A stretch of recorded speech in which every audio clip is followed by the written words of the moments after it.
Alrighty, now that we finished up most of our film studies, tomorrow we'll probably watch Philip Lindsay. Still want to shout out Philip Lindsay. Now that he's on a team where he's going to get great production, cannot wait to see this man. We'll probably watch him on tomorrow's show. I've been trying to watch him yesterday. I've been trying to watch him today. No time in the show. We'll watch him tomorrow, hopefully.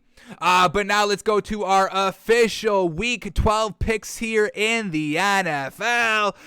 We do 6 picks every week, 3 locks, 3 99% guarantees. You can bet whatever you want on the locks. They're locks, folks. They will hit. Last week, you want to know what we did with our locks? Here we go. Bills -7. They lose by 26. Unfortunately, did not hit that one. We took Dolphins -3.5. Bingo, bango. They win by 7. That's a hit. And we had Ravens. That whole entire thing was crazy. Ravens started -4. Then they went to -6, and then they went all the way down to -1. Unfortunately, we locked it in at -6. They only win by 3. So if you got it on game day where they were only -1, you hit. We like the Ravens overall to win. We had to swallow too many points. We officially lost that one. And then our 99% guarantees, we feel very, very good about these picks, but there's maybe potentially possibly one thing that potentially possibly goes wrong that ruins the bet. Last week, our 99% guarantees were Washington +3. Loved it. They won by 6. We just watched it. We had the Cowboys +2.5. They lose by 10. That was more on the offense. The defense was exactly what we thought the defense would do. So we'll give ourselves half credit for that one. Officially lost it, but half credit. And then we had the Vikings +1. They win by 3. We think this Vikings team is turning around, and we love them. So officially we win 3-3 of our 6 picks. But we're looking to hit 6 of 6 this week, folks. So lock in, buckle up. We're ready to hit, baby. We are ready to hit. Ding, ding, ding. Ready to hit. Ready to hit for 1. Here we go. Y'all ready? Let's start with our locks, our 3 picks in our lock section. Let's start with pick number 1. And we told y'all, hey, Vegas is handing out Black Friday deals right here. Not officially. They're not advertising it. But if you know how to read a line, there's some great value right here for the Black Friday discount. So we're taking advantage. You better believe it. We lost a half a point of value overnight, but that's fine. Unfortunate. It's still great value either way. Here we go. First pick in our locks category. We are going Bucks -3.5. We're not buying the Colts, folks. We are not buying the Colts. I buy the run game. Run game's fantastic. We've been loving the rushing game. We loved the rushing game last year where they had Phillip Rivers. Was never buying Phillip Rivers. Not buying Carson Wentz this season. Isn't consistent. I love when Carson Wentz only throws the ball 20 times. If you tell me, if you can just be like a genie without revealing the final score of this game, if you told me Carson Wentz would only run the ball 20 or would only throw the ball 20 times, I would probably take the Colts +3.5. But we rarely see that. Frank Reich is a little bit of a Carson Wentz homer, and for good reasons. You know, they were with each other in the Eagles and all that. So I'm not knocking or blaming Frank Reich for trying to have Carson Wentz be the man. Pete Carroll tried to have Russell Wilson be the man in the Super Bowl. That's why they didn't run it with Marshawn Lynch, because if you remember, Marshawn Lynch was a little bit, he's a big personality. Let's say that. And the NFL didn't really love it. The crotch grab, the here I'm just so I don't get fined. He makes for good ratings, but overall, that's not really who the NFL wants as kind of their main man. If you have, hey, who do you want to be the face of the league, Marshawn Lynch or Russell Wilson? I think the league unanimously agrees, hey, we want Russell Wilson, the good kid, the good guy overall. Marshawn Lynch a little bit out there. And I'm not knocking Marshawn Lynch. I love it. I personally love it, but from a business perspective, yeah, maybe kind of hide that man behind the bushes a little bit. So overall, I don't mind Frank Reich trying to get Carson Wentz the ball and having him be the savior, whatever he wants him to be, whatever. So I buy the running game for the Colts. It's good. But this Bucks team, hey, they're really good against the run. Look at their defense, folks. It's absolutely great against the run. Overall, the Bucks have given up only 784 rushing yards this season in 10 games. It's the lowest in the league, folks. And the league average is 1,100. They're 400 yards below the league average of rushing yards allowed. This is a great defense here. We know it.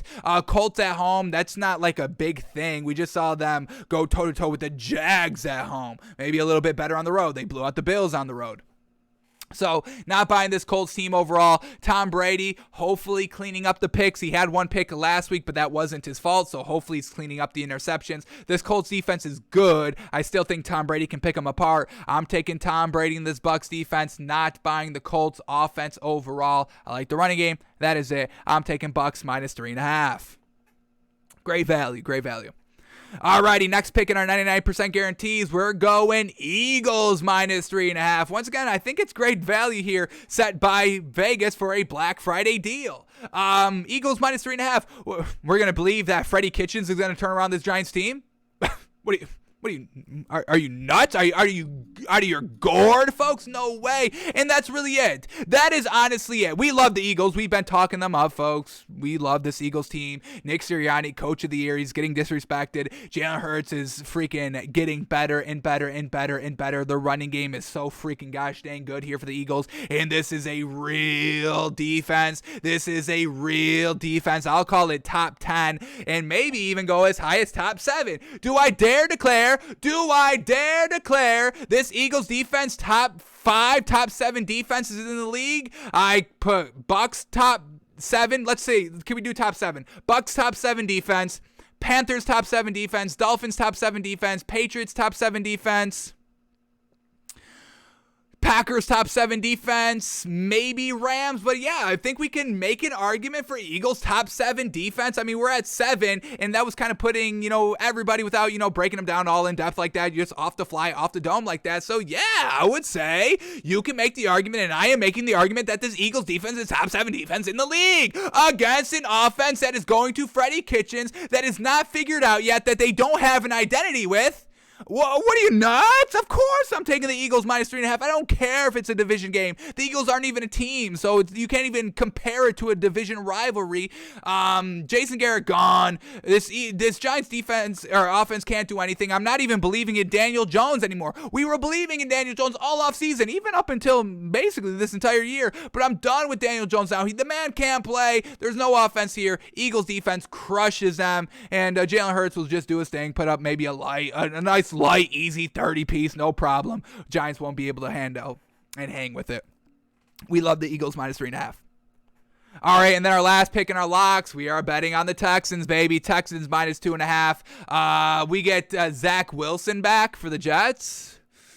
Alrighty, I think he's going to do too much, folks. I think a lot of people were making a lot of noise about Mike White. Joe Flacco kept the game close, and now Zach Wilson's like, hey, don't forget about me, and he's going on the road. This Texans team finding their footing. This is a real Texans defense. Picked off Ryan Tannehill 4 times, and hey, I don't know if you all know this, but Zach Wilson's worse than Ryan Tannehill, especially Zach Wilson coming off of like 4 games missed, rookie year, and he's going to be worse than Ryan Tannehill. So this Jets defense isn't anything great, so we can believe in Tyrod Taylor to move the ball like he has done and not intercept, not throw any turnovers. So we're believing in this Texans team. We believe in Will Culley, their head coach. Obviously, what we've been saying all season long is that this is a real, legitimate, respectable team as long as Tyrod's playing, and Tyrod is still playing. Texans defense probably eats Zach Wilson alive trying to do too much, and this is a home game for the Texans, and we only have to swallow 2.5 points. I will take that all day long. Respect the Texans. Yes, their big win against the Titans was, I wasn't expecting that, but, everybody's calling this Texans team trash, but this is not a trash team. They're disrespectful by getting rid of Philip Lindsay, by throwing him in the trash. They're disrespectful. They're not trash, though. This is a good, solid team when they're fully good to go, and they're fully good to go. Texans minus 2.5. So our 3 locks today, this week are Bucks minus 3.5, Eagles minus 3.5, and Texans minus 2. Swallowing all these points. Got no problem. Great value Black Friday deals here on these locks.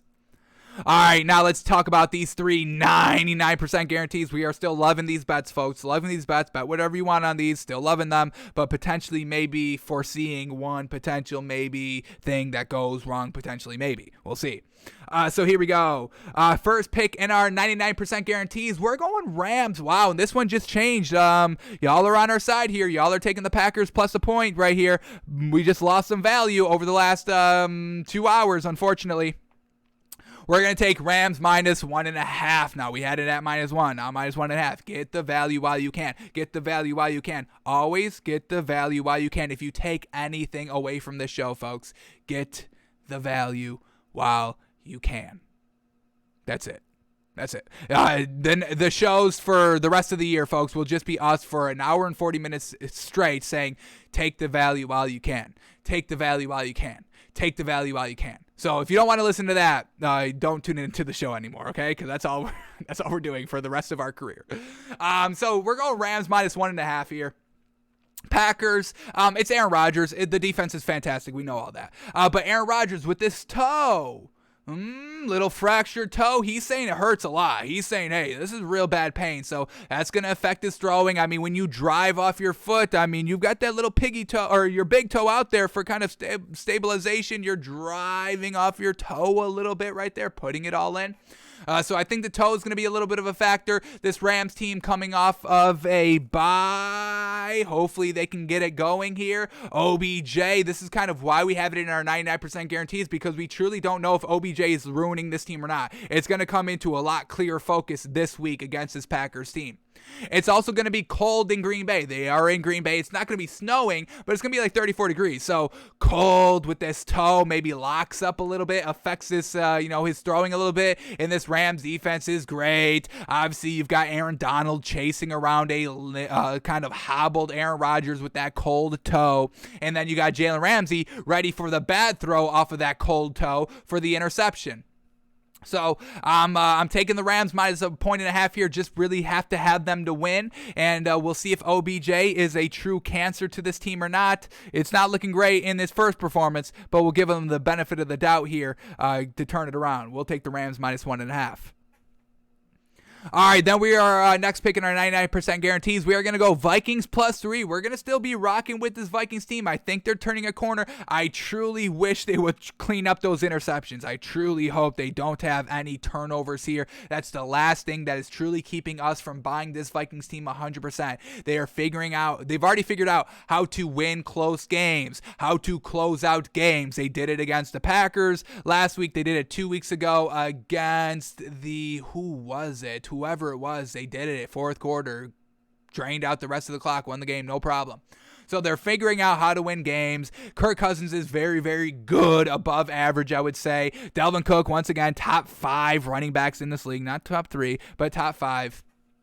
And the defense is a solid defense now that Patrick Peterson is back and all that. This is going to be a good game, another test, but they just passed their test really good last week against a good Packers defense, and they still were able to put up a lot of points and not really turn over the ball that much. Potential for a turnover and a turnover, but overall, we can maybe forgive a turnover because the Vikings really do kind of overcome their turnovers for the most part, keeping the games close. Not like cleaning up the turnovers as they're not doing the turnovers anymore, but cleaning up the turnovers as in it's not truly affecting them like 100% in the games. They're able to overcome the turnovers that they still throw. So I hope they don't have any turnovers, and that's really going to be the determining factor if they win or lose this game. We're going to bet that they have cleaned up the turnovers, are going to clean up the turnovers here.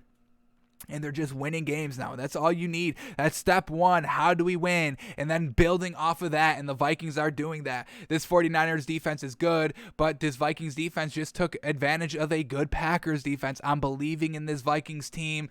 I still think there's some animosity between Kyle Shanahan and Jimmy G. I feel like Jimmy G has so much pressure on him that he needs to perform great, or that, Kyle Shanahan is, in a snap of a finger, will put Trey Lance in it. I think that's the wrong decision. We're rocking with the Vikings again this week, +3 points.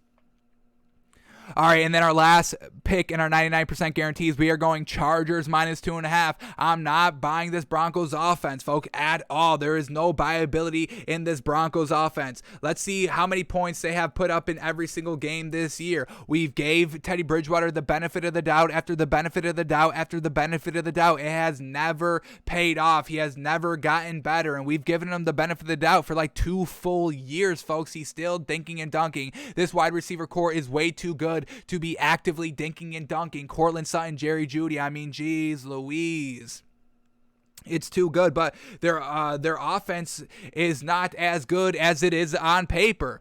So here we go. We've got the scores up here by this Broncos team all season long. Let's read them off. The first 3 games, a little bit of outlier games because they were 3-0, but they faced the Giants, the Jags, and the Jets. Is that any good opponents that you're bragging about? Of course not. So first 3 games, 27 points, 23 points, 26 points. Yes, that was good, but it was against bad teams. Then they start to face the good teams. 7 points against the Ravens. Ravens, 19 points against the Steelers, 24 points against the Raiders, still a loss. 14 points against the Browns, 17 points against Washington. They put up 30 points against Dallas, but once again, another little outlier game. It's not like that was consistent. And then after that game, they're right back to only putting up 13 points against the Eagles. This is not a consistent offense that does anything good. Now, when we look at the Chargers, they just got back on track last week with Justin Herbert going crazy. A nice, what did he put up, 40 piece? 40 piece? Something close like that, 36 minimum, 40 piece overall.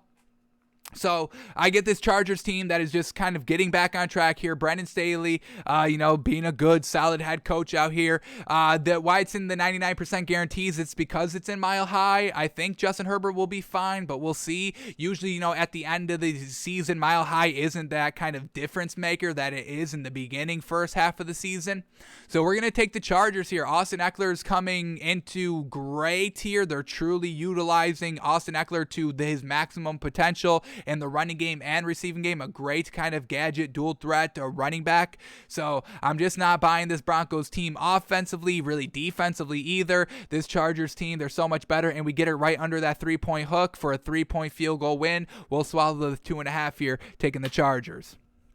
So our 3.99% guarantees, we're taking Rams -1.5, Vikings +3, and the Chargers -2.5. So our overall, all of our picks, we got Bucks -3.5, Eagles -3.5, Texans -2.5, Rams -1.5, Vikings +3, and Chargers -2.5. Not really that many big point spreads. Everything's really close this week. The biggest spread of the week, folks, if you can actually believe this, the biggest spread of the week is actually only 7. Patriots, Titans, Patriots -7, Titans +7. That's the biggest spread of the week. It's very close spreads this week, and it makes it tough to bet, but we found some great value.